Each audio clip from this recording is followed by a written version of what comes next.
ഇന്ന് ഞാൻ അൽഹംദുലില്ലാ ഏറെ സന്തോഷവതിയാണ്. കാരണം ഞങ്ങളുടെ നാട്ടിൽ ഞാൻ പറയണേ, എന്റെ നാട്ടില് ഇങ്ങനൊരു നിങ്ങളുടെ മുന്നിൽ സംസാരിക്കാൻ പറ്റി അതിനൊരു അവസരം ഉണ്ടാക്കി തന്ന ഇവിടുത്തെ കേന്ദ്രം MGA പ്രവർത്തകരോട് പ്രത്യേകമായിട്ട് ഞാൻ നന്ദി പറയാണ്. അൽഹംദുലില്ലാ. അതുപോലെ ഈ അവസരം എനിക്ക് ഉണ്ടാക്കി തന്ന എന്റെ സിസ്റ്റർ മുഹ്സിന സുബൈർ, ഞാൻ സിസ്റ്റർ എന്നാണ് പറയുന്നത്, എന്റെ സിസ്റ്ററാണ്. അപ്പോ അവരോട് ഞാൻ പ്രത്യേക താങ്ക്സ് പറയാണ്.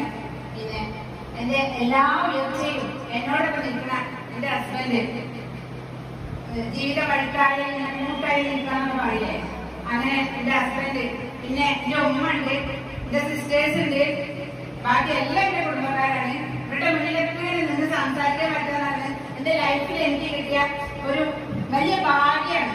അൽഹംദുലില്ലാ. ഞാൻ സർവശക്തനോട് നന്ദി പറയാണ്. അപ്പൊ നമ്മള് പോയിന്റിലേക്ക് എടുക്കല്ലേ. ഇതുവരെ അവിടെ കുറച്ച് കാര്യങ്ങളൊക്കെ ഇങ്ങനെ പറഞ്ഞു, പൊതുവായിട്ടുള്ള കാര്യങ്ങളൊക്കെ പറഞ്ഞു. അപ്പൊ നമുക്ക് ഈ ജീവിതത്തിൽ എങ്ങനെ ശക്തരാവാൻ അല്ലേ, നമ്മളെന്തെങ്കിലും എഴുതാൻ മതിയാ. രാവിലെ ആവണ്ട്, ഉച്ച ആവണ്ട്, വൈകുന്നേരം ആവണ്ട്, രാത്രി ആവണ്ട്, കടന്നു നോക്കണ്ട്, പിറ്റേന്ന് രാവിലെ ആവണ്ട്, പിന്നെ അത് തന്നെ ആവണ്ട്. അങ്ങനെ മതിയാ. നബി സല്ലല്ലാഹു അലൈഹി വസല്ലമയുടെ ജീവിതത്തിലെ ഖദീജ റളിയല്ലാഹു അല്ലേ, ആ സ്വഹാബി വനിതയെ കുറിച്ച് എല്ലാവർക്കും അറിയാവുന്നതല്ലേ. നബിയുടെ എല്ലാ മെന്റലി സ്ട്രെസ് വരുന്ന സമയത്തും രൂപത്തിൽ കിട്ടിയ സമയത്തും നബിയുടെ കൂടെ ഇടപഴകി ഇറുകി ചേർന്ന് നബിയെ എന്താ പറയാ, നബി സ്വഹാബി ഖദീജ റളിയല്ലാഹുവിന്റെ മരണത്തിന് ശേഷവും ഏറ്റവും കൂടുതൽ നന്നായിട്ട് സംസാരിച്ചത് നബിയുടെ ഖദീജ റളിയല്ലാഹുവിനെ പറ്റിയാണ്. അങ്ങനെ ഒരു വനിത നമ്മുടെ മുന്നിലുണ്ട്, എല്ലാത്തിനും വഴികാട്ടിയായിട്ട് അല്ലെ, എല്ലാ കാര്യങ്ങൾക്കും മെന്റലി, അതായത് ഫിസിക്കലി, ഇമോഷണലി ഒക്കെ ഉണ്ട്. അപ്പൊ ആ ഒരു വനിത നമ്മുടെ മുന്നിൽ ഉണ്ടാവുമ്പോ നമുക്ക് എന്തുകൊണ്ട് ശക്തി പ്രാപിച്ചുകൂടാ? നമുക്ക് ശക്തി പ്രാപിക്കണ്ടേ? റെഡിയാണോ? അതിന് ആദ്യം വേണ്ടത് എന്താണെന്നറിയോ? പോസിറ്റീവ് അഫർമേഷൻസ് വേണം. എന്താണ് ഈ പോസിറ്റീവ് അഫർമേഷൻസ് എന്ന് പറഞ്ഞാൽ? എന്താണ്? നമ്മളെ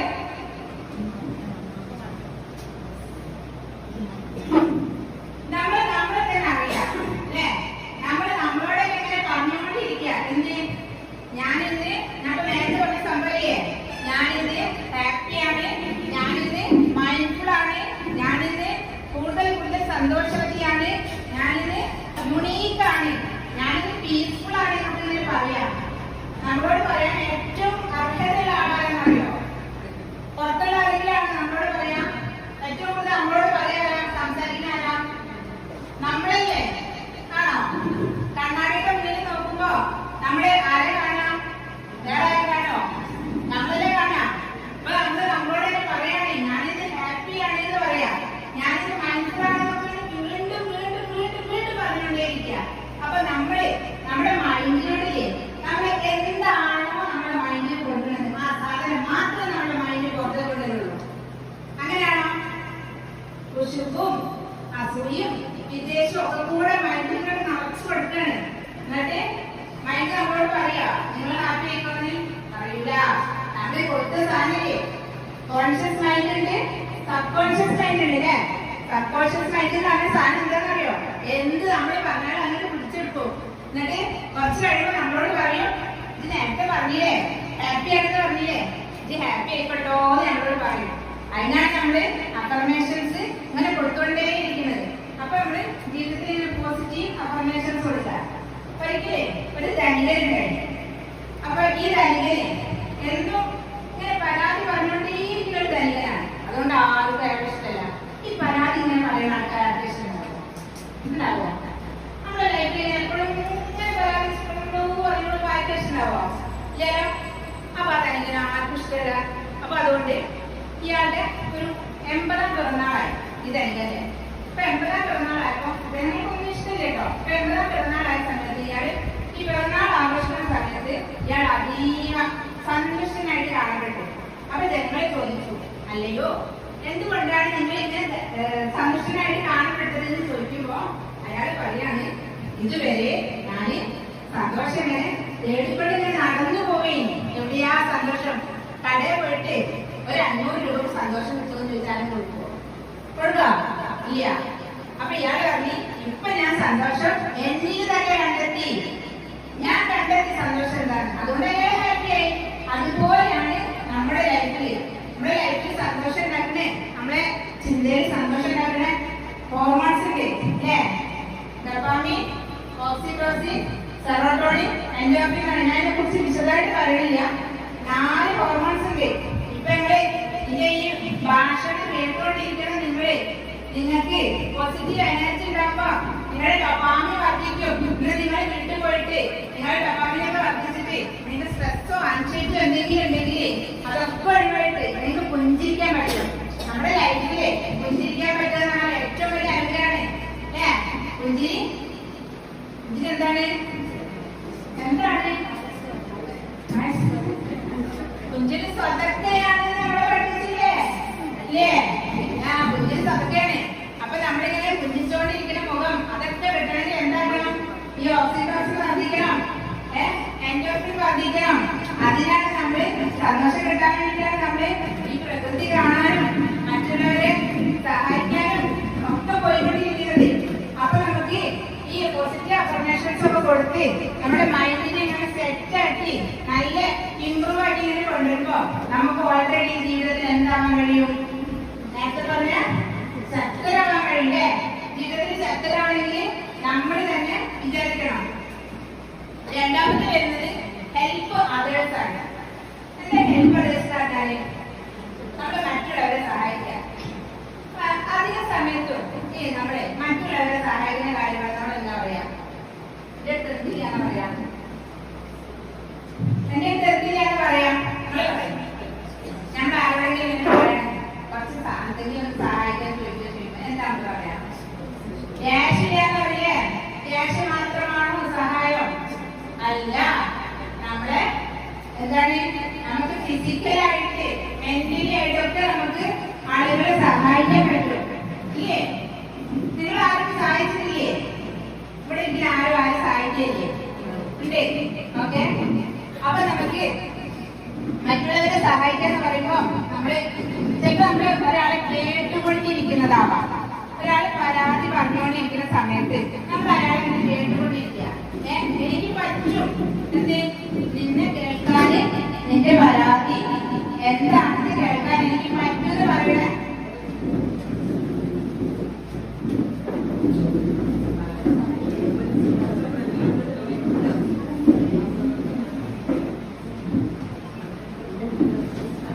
അപ്പൊ നമ്മള് ഈ കൗൺസിലിംഗിലൊക്കെ, ഞാനൊരു കൗൺസിലറാണ്, സൈക്കോളജിക്കൽ കൗൺസിലറാണ്. ഇപ്പൊ കൗൺസിലിംഗിലൊക്കെ നമ്മള് എന്താണ്, ചില ആളുകളില്ലേ എന്തെങ്കിലും പരാതികളൊക്കെ അവരുടെ വിഷമങ്ങളൊക്കെ വന്ന് പറയുന്നതോട്, അപ്പൊ ആ സമയത്ത് നമ്മള് അവരോട് എന്താണ് നോ പറയാതെ നമ്മൾ അവരെ കേട്ടിരിക്കാൻ തയ്യാറാവാം.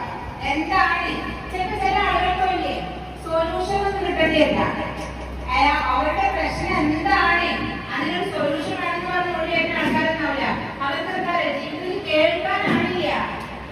കുറച്ച് സമയം നമുക്ക് മനുഷ്യന്മാർ പരാതി പരിഭവം കേട്ടിരിക്കാനുള്ള ഒരു മനസ്സ് വേണം. അതാണ് കൗൺസിലിംഗിന് പ്രധാനപ്പെട്ടൊരു പോയിന്റ്. അതാണ് നമ്മൾ കേട്ടിരിക്കുക. ഇനി നമ്മൾ പ്രായമായ ആൾക്കാരൊക്കെ അല്ലേ, നമ്മുടെ വീട്ടിലൊക്കെ അല്ലേ പ്രായമായ ആൾക്കാര്, അവർക്കൊക്കെ പലപ്പോഴും എന്താണ് അവരുടെ പരാതികൾക്ക് ഒരു സൊല്യൂഷൻ ആവശ്യമുണ്ടാവില്ല.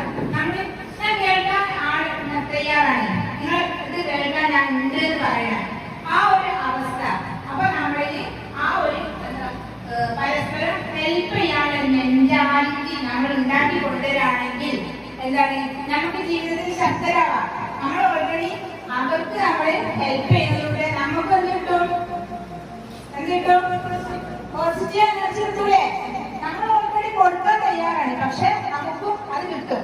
അപ്പൊ അങ്ങനെ ഇപ്പൊ ചില ആളുകൾക്ക് ഉണ്ടാവൂലേ പാട്ട് ഒന്നുമില്ലെങ്കിൽ എന്താ പാട്ട് പാടാന്, കഥ പറയാനൊക്കെ ഇഷ്ടമുള്ള ആളുകളുണ്ടാവും. പ്രായമായ ആൾക്കാരെടുത്തോ അല്ലെങ്കിൽ എന്തെങ്കിലും വിഷമിച്ചിരിക്കുന്ന, ഡിപ്രഷൻ ആയിട്ടും ആൻസൈറ്റി ആയിട്ടും ഒക്കെ വിഷമിച്ചിരിക്കുന്ന ആൾക്കാരുണ്ടാവും. ഓരോരുത്തർ പോയിട്ട് നിങ്ങള് പാട്ട് പാടിക്കൊണ്ടിരിക്കണം. പാട്ട് സംഗീതം എന്താ ശരിക്കും നമ്മുടെ മൈൻഡിനെ റിലാക്സ് ആക്കൂലേ? അതറിയില്ലേ സംഗീതം? പിന്നെ കഥകളൊക്കെ പറയുന്നതോടുകൂടി നമ്മുടെ മൈൻഡ് ഇങ്ങനെ കൂടുതൽ റിലാക്സ് ആയിട്ട് വരും. അപ്പൊ നമ്മൾ അങ്ങനെ ഇപ്പൊ ഒരുപാട് മേഖലകളുണ്ട് അല്ലെ. പിന്നെ പാലിയേറ്റീവ് കെയർ ഉണ്ട്, പിന്നെ ഡിസ്നി കൾച്ചറൽ സെന്റർ ഉണ്ട്. അവിടെയൊക്കെ പോയി നോക്കുമ്പോൾ നമുക്ക് ഒരുപാട് പേഷ്യൻസിന്, ഒരുപാട് ഡിപ്രഷൻ അനുഭവിച്ചിരിക്കുന്ന ആൾക്കാരെ, മെന്റലി സ്ട്രെസ്ഡ് ആയിരിക്കുന്ന ആൾക്കാരുടെ കാണാം. അവർക്കൊക്കെ അവരോടൊക്കെ പോയിട്ട് പറയാം, ഞാൻ ഉണ്ട് നിങ്ങളുടെ കൂടെ, നിങ്ങൾക്ക് കേൾക്കാൻ ഞാൻ ഉണ്ട് എന്ന് പറയാൻ ഒരാളുണ്ടായാൽ അതാണ് അവരുടെ ലൈഫിൽ ഏറ്റവും വലിയ എന്താണ് ഒരു ഗിഫ്റ്റ് എന്ന് പറയുന്നത്. അല്ലാതെ നമ്മൾ കുറെ കാലം കഴിഞ്ഞ് എന്നാണോ നമുക്ക് പൈസ ഉണ്ടാവുന്നത് അന്ന് ആൾക്കാരെ സഹായിക്കാൻ വിചാരിച്ചിങ്ങനെ ഇരിക്കുകയാണ്. ഇപ്പൊ എന്റെ കയ്യിലൊന്നുമില്ല, പ്രത്യേകിച്ച് ഒന്നും ചെയ്യാൻ പറ്റില്ല. അപ്പൊ പൈസ ഉണ്ടാവട്ടെ, അപ്പൊ പഠിച്ചാൽ നമുക്ക് ആരോഗ്യം തരുമോ? പൈസ ഉണ്ടായിട്ട് ചെയ്യാൻ പറ്റുമോ? എന്തെങ്കിലും കാര്യമോ? ഇല്ല. അപ്പൊ അങ്ങനെ നമ്മള് ഒരാൾക്ക് ഹെൽപ്പ് ചെയ്യാനുള്ള ഒരു മെന്റാലിറ്റി ഉണ്ടാവുമ്പോ നമുക്ക് എന്തെങ്കിലും നമുക്ക് ശക്തി ഉണ്ടാവേ. റഹ്മാൻ നമ്പുരാനെ നമുക്ക് ശക്തി തരും. ഓക്കെ.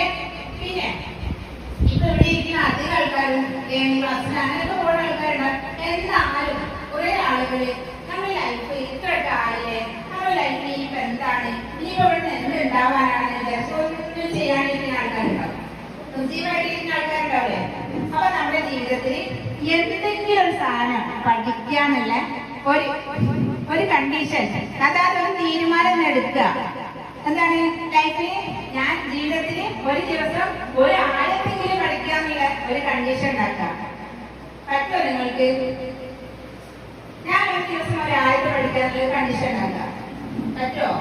നമ്മളെ ഊർജ്ജസ്വലമാക്കുന്നതിന് വേണ്ടിയിട്ട് പഠിക്കാം, ഏത് ചെയ്യാം, എന്തെങ്കിലും നമുക്ക് സംതിങ് ന്യൂ ആയിട്ട് എന്തെങ്കിലും നമുക്ക് ലൈഫിൽ ഉണ്ടാക്കാം. അതല്ലെങ്കിൽ എന്താ മോട്ടിവേഷൻ ക്ലാസ് കേൾക്കാം, ഒന്നുമില്ലെങ്കിൽ ഒരു മാഗസിൻ വാങ്ങി വെക്കാം, അല്ലെങ്കിൽ കഥകൾ വായിക്കുക. നിങ്ങൾ വിചാരിക്കണ്ടോ ഈ കഥകളും മാഗസിനും എന്നൊക്കെ പറയുന്നത് എന്താ? ഒരുപാട് ആൾക്കാർ ഒരുപാട് കാലം ഗവേഷണം നടത്തി കണ്ടെത്തിയതാണ് ഈ സാധനങ്ങളൊക്കെ. പുസ്തകം നടക്കുന്ന അങ്ങനല്ലേ? വെറുതെ ഒരാൾ എഴുതിണ്ടാക്കിയാണ് പുസ്തകം നടന്നത് അല്ലേ? ഒരുപാട് കാലം തലമുറ ആലോചിച്ചിട്ടുണ്ടാക്കിയ സാധനം പുസ്തകം മാഗസിനൊക്കെ. അപ്പൊ അതിന് നമുക്ക് എന്തെങ്കിലും കിട്ടും, നമ്മളെ മുന്നോട്ട് പോകാതെ എന്തെങ്കിലും എനർജറ്റിക് ആയിട്ടുള്ള എന്തെങ്കിലും സാധനം കിട്ടും. അപ്പൊ നിങ്ങൾ എന്തെങ്കിലും ഒരു സാധനം, ആയത്തായിക്കോട്ടെ, ഹദീസ് ആയിക്കോട്ടെ, അല്ലെങ്കിൽ ഇതേപോലത്തെ മോട്ടിവേഷണൽ സ്പീച്ച് ആയിക്കോട്ടെ, എന്തെങ്കിലും ഞാൻ ഇന്ന് എന്റെ ജീവിതത്തിൽ മുന്നോട്ട് കൊണ്ടുപോകാൻ, എന്റെ പാതയിൽ മുന്നോട്ട് കൊണ്ടുപോകാൻ കണ്ടെത്തുന്നുള്ള ഒരു ഉറപ്പ് കൊടുക്കാം. ഓക്കെ. പിന്നെ അടുത്തത് സ്വപ്നം കാണാം. സ്വപ്നം കാണാറുണ്ടോ നിങ്ങൾക്ക്? സ്വപ്നം കാണാറുണ്ടോ? ഉണ്ടോ? ജീവിതത്തിലെ ഈ സ്വപ്നാണോ അതല്ല നമ്മുടെ ജീവിതമാണ് സുന്ദരം എന്താ പറയാ? സ്വപ്നങ്ങളാണോ ജീവിതമാണോ സുന്ദരം എന്ന് ചോദിച്ചാൽ നിങ്ങൾ എന്ത് പറയും? എന്താ പറയാ? സ്വപ്നം കാണാൻ നല്ല രസമല്ലേ?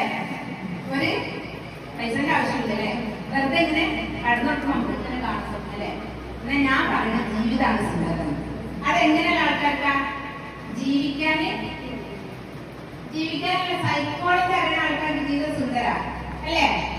ജീവിതം എങ്ങനെ ഏത് ദിശയിലും കൂടെ കൊണ്ടുപോകണം എന്ന് വ്യക്തമായ ധാരണയുള്ള ഒരാൾക്ക് ജീവിതം എന്ന് പറയുന്നത് മനോഹരമായിട്ടുള്ള ഒന്നായിരുന്നു അല്ലേ? പണ്ട് നമ്മളെ APJ അബ്ദുൽ കലാം പറഞ്ഞിട്ടുണ്ട്. എന്താണ്? സ്വപ്നം കാണാൻ വേണ്ടി പറഞ്ഞപ്പോ എന്താ പറഞ്ഞത്? നിങ്ങളെ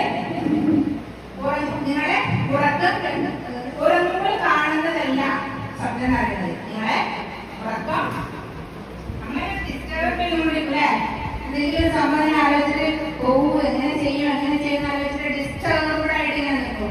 ആ സാധനമാണ് സ്വപ്നം എന്ന് പറയുന്നത്. അല്ലാതെ നമ്മളെ ഉറങ്ങുമ്പോഴേ സുഖസുന്ദരമായിട്ട് ഇങ്ങനെ ഞാനിതാ പോകുന്നു, ഞാൻ അവിടെ എത്തി, സ്വർഗത്തിൽ നിന്ന് ഇങ്ങനെ ഭയങ്കര സംഭവമാണ്, എന്നെ പഠിച്ച സ്വർഗത്തിൽ കിട്ടി, അതൊക്കെ കണ്ടിട്ടൊരു കാര്യമില്ല ഇല്ലല്ലോ.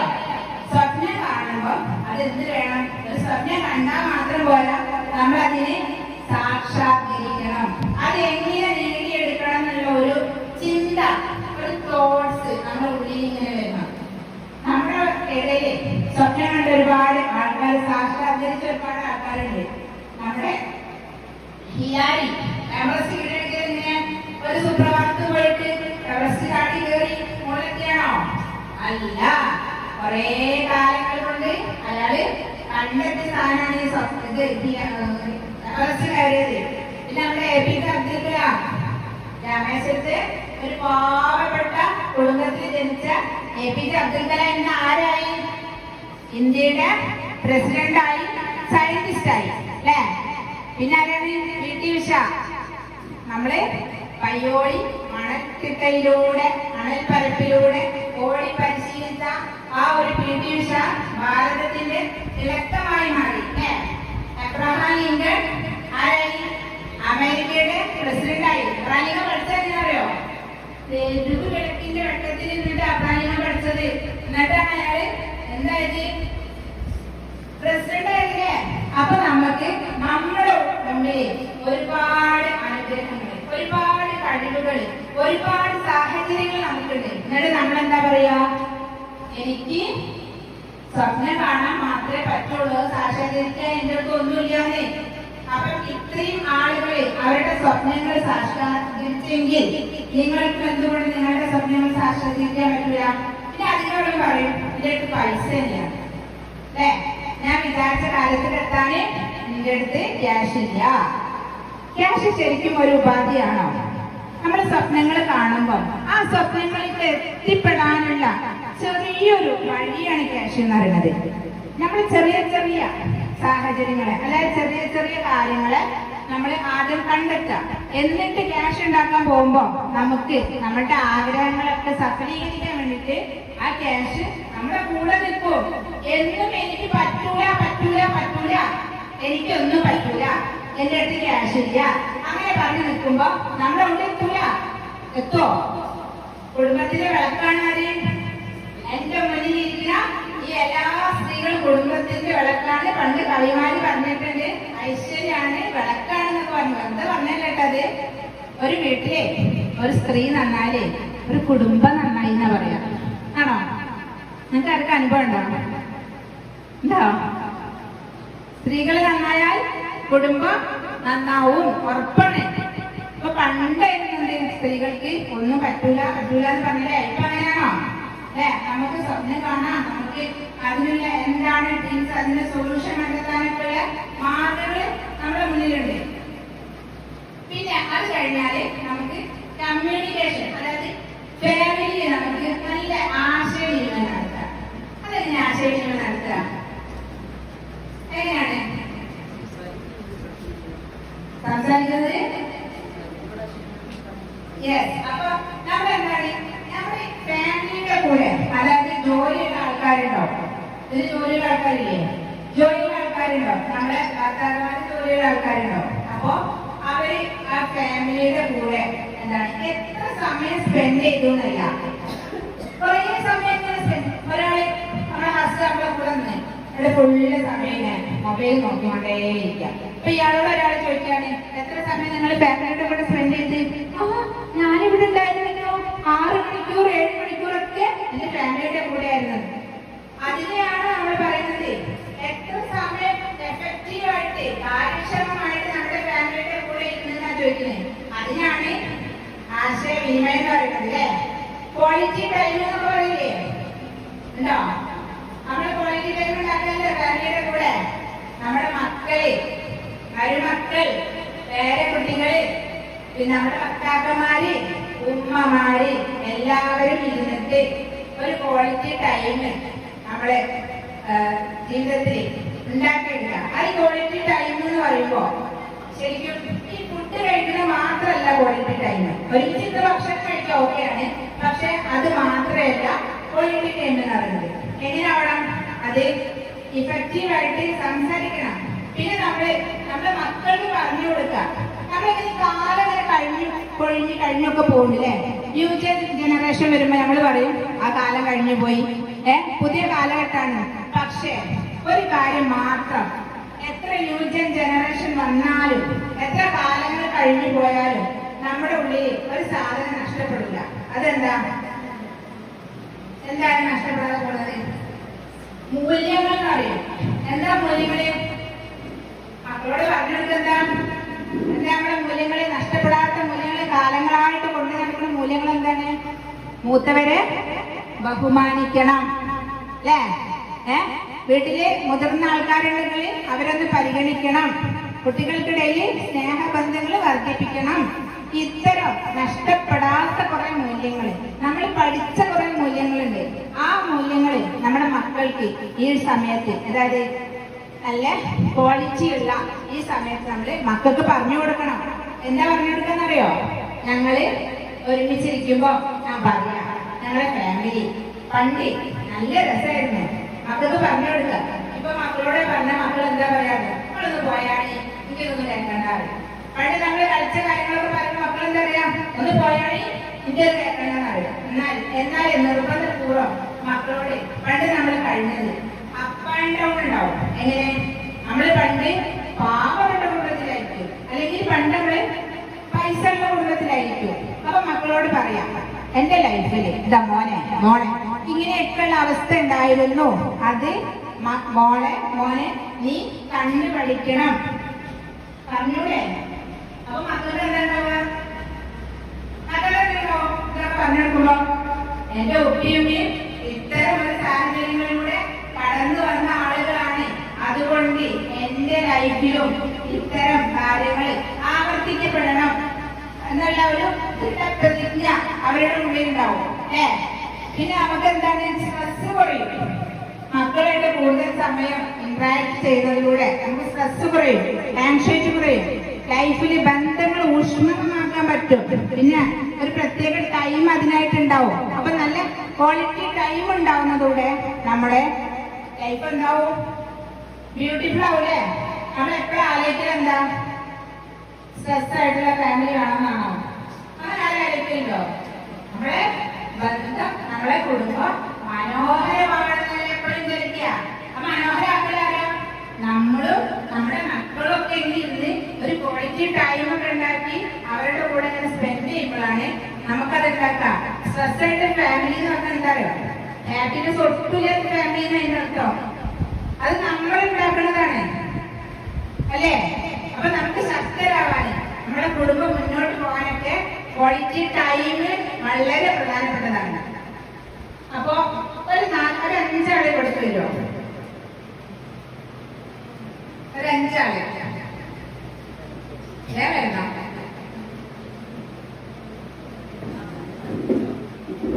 വിളിക്കുമ്പോ വേറെ തന്നെ ആൾക്കാരാണ് ലൈഫില് നല്ല തീരുമാനങ്ങളൊക്കെ എടുക്കാനുള്ള ആളുകൾ എന്നാണ് പറയപ്പെടുന്നത്.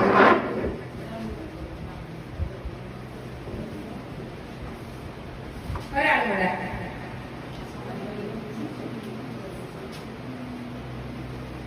ഞാനൊരു കാര്യം കാണിച്ചു, എന്നിട്ട് അതുപോലെ നിങ്ങൾ ചെയ്യണം. മനസ്സിലായോ? അപ്പൊ നിങ്ങൾ തിരിഞ്ഞിരിക്കാം.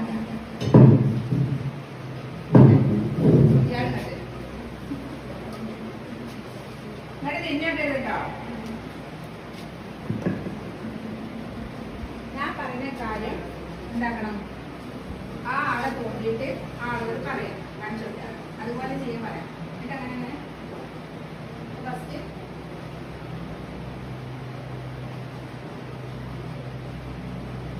മനസ്സിലായോ?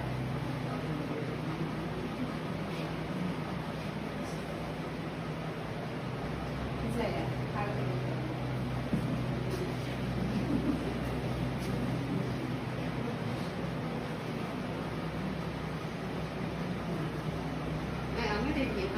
ഒറ്റ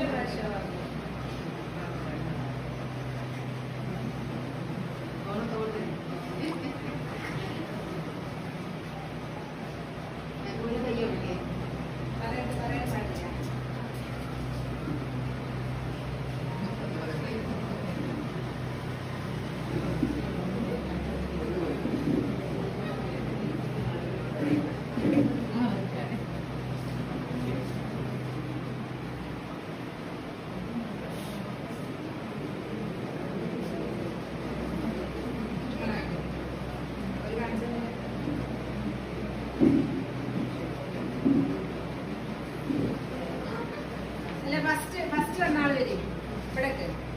നിങ്ങൾ എന്താ ഞാൻ നിങ്ങൾക്ക് എന്താ കാണിച്ചത്? നിങ്ങളെന്താ കാണിച്ചത്? ഇപ്പൊ നിങ്ങൾക്ക് മനസ്സിലായോ എന്താണ് കമ്മ്യൂണിക്കേഷൻ ഉള്ളത്? മനസ്സിലായോ?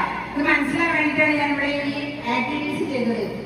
ശരിക്കുള്ള മെസ്സേജ് ഒന്ന് പാസ് ചെയ്യാത്തതുകൊണ്ട് എന്താണ് ഇവര് കാണിച്ച ആക്ഷൻ അല്ല ലാസ്റ്റ് കാണിച്ചത്. നമ്മുടെ ലൈഫിൽ ഇതുപോലെ സംഭവം ഉണ്ടാവില്ലേ? ഉണ്ടോ? ഒരു കാര്യം നമ്മള് ഒരാളോട് പറയും, ലാസ്റ്റ് മൂന്നാമത്തെ നാലാമത്തെ വീട്ടിലെത്തുമ്പോഴത്തേനും കാര്യങ്ങളുടെ കിടപ്പം എങ്ങനെയുണ്ടാവും?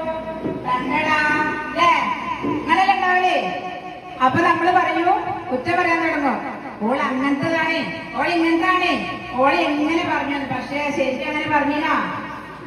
മെസ്സേജ് പാസ് ചെയ്തതിലുള്ള എന്താണ് അപാകതകളാണല്ലേ? ഇങ്ങനെ ആവരുത് നമ്മുടെ ലൈഫ്. കമ്മ്യൂണിക്കേഷൻ എന്ന് പറയുന്നത് ശരിക്കും നമ്മുടെ മെസ്സേജ് വ്യക്തമായിട്ടും സ്പഷ്ടമായിട്ടും നമ്മുടെ മെസ്സേജ് പാസ് ചെയ്യണം. അപ്പോഴാണ് കമ്മ്യൂണിക്കേഷൻ കറക്റ്റ് രീതിയിൽ നടക്കുള്ളൂ. അല്ലേ? ഒന്നാണോ? അല്ല. അപ്പൊ അടുത്തതായിട്ട് നമുക്ക് ഹെൽത്തിനെ നമുക്കൊന്ന് വ്യക്തിയാക്കി കൊണ്ടുവരണം. എങ്ങനെ ഹെൽത്തിനെ നമുക്ക് മെയിൻറ്റെയിൻ ചെയ്യാൻ പറ്റുക, ഹെൽത്തിനെ ശ്രദ്ധിക്കാൻ പറ്റില്ല എങ്ങനെയാണ്? അപ്പൊ ഗിറ്റയുടെ മെക്സർ വന്നല്ലേ? അല്ലേ? വന്നണ? അപ്പൊ രാവിലെ എല്ലാവരും മെക്സറില് പോവല്ലേ എക്സസൈസിന് വേണ്ടിട്ട്? ഉണ്ട്.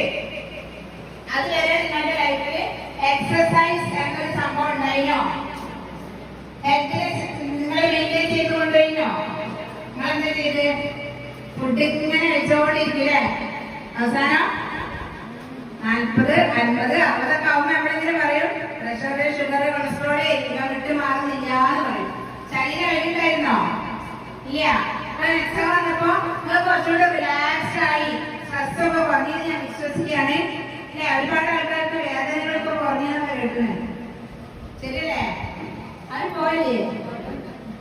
എന്നാ നെക്സ്റ്റ് പോയിക്കൊണ്ടേ നല്ലതാണ്. ഇല്ലെങ്കിൽ വീട്ടിലിരുന്ന് പോകാൻ കഴിയാത്ത ആളുകളാണെങ്കിൽ നമ്മള് ഡെയിലി എക്സസൈസ് ചെയ്യാം. ഒരു 20 മിനിറ്റ്സ് നമ്മുടെ ലൈഫില് നമ്മുടെ ശരീരത്തിന് വേണ്ടിയിട്ട് നമുക്ക് 20 മിനിറ്റ്സ് മാറ്റി വെച്ചാല്